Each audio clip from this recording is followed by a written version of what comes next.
සුබ දවසක් දුවල පුතාලා මම ආදරයෙන් පිළිගන්නවා. අද මම කියලා දෙන්න යන්නේ පරිප්පු හොද්දක් හදා ගන්න ආකාරය.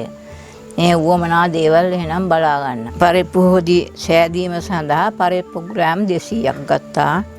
මිරිස් තේ හැඳි දෙකක්, කහ සුවල්පයක්, රස පදමට ලුණු, උළුහල් ගැට ටිකක්, රතු ලුණු ගෙඩි දෙකක් තුනක්, සුදු ලුණු ගෙඩියක්, කරපුංචා ඉත්තක්, රාම්පේ කොළ සුවල්පයක්, දිය කිරි සහ මිටි කිරි. අපි දැන් පරිප්පු හොද්ද හදා ගන්න ආකාරය බලන්න.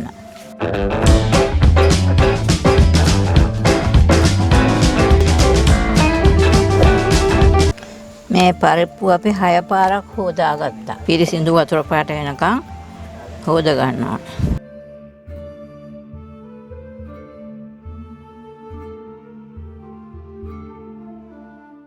ලුණු එකතු කරා, මිරිස් කහ එකතු කරා, පරිප්පු වලට 3-5 කුඩු දාන්නේ.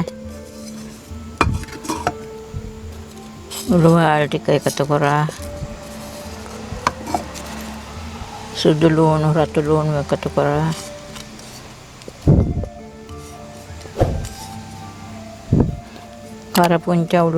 කරපුංචා මේ රම්ප එකතු කරා.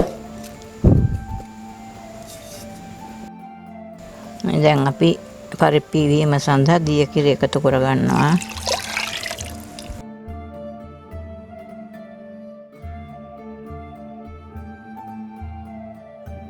පරිප්පු වෑංජනේ ලිපේ තිබ්බා. මේ කෑලි කෑලි වගේ පේන්නේ උළුහල් ඇට කරපුංචා කොළ ඒ වගේ.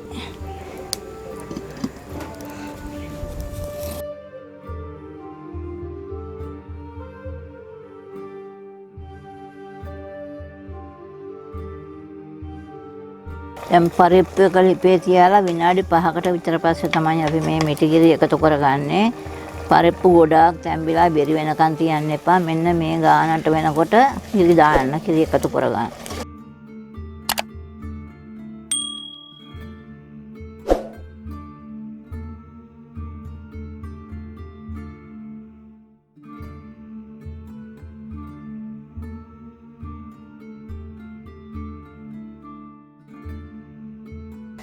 මේ පරිප්පුකට කිරි දැම්මාම මෙහෙම පොඩ සැරෙන් සැරේ හැඳි ගන්න. නැත්තම් කිරි කටි ගෑහෙනවානේ.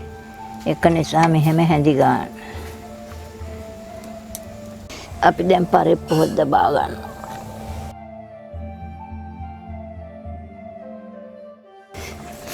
මිටි කිරි දාලා විනාඩි 2-3ක් විතර ගියාම තමයි මේ පරිප්පු හොද්ද බාගත්තේ. මේ විදියට තියෙන්න ඕනේ පරිප්පු හොද්ද ඕනම තියෙනවා.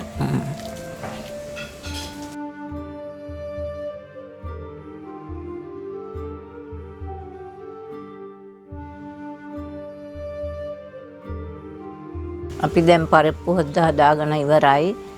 ඕගොල්ලොත් මේ විදියට පරිප්පු හොද්දක් හදලා රසගුණ බලලා මාහට කියන්න. මෙහෙම හදාගන්න.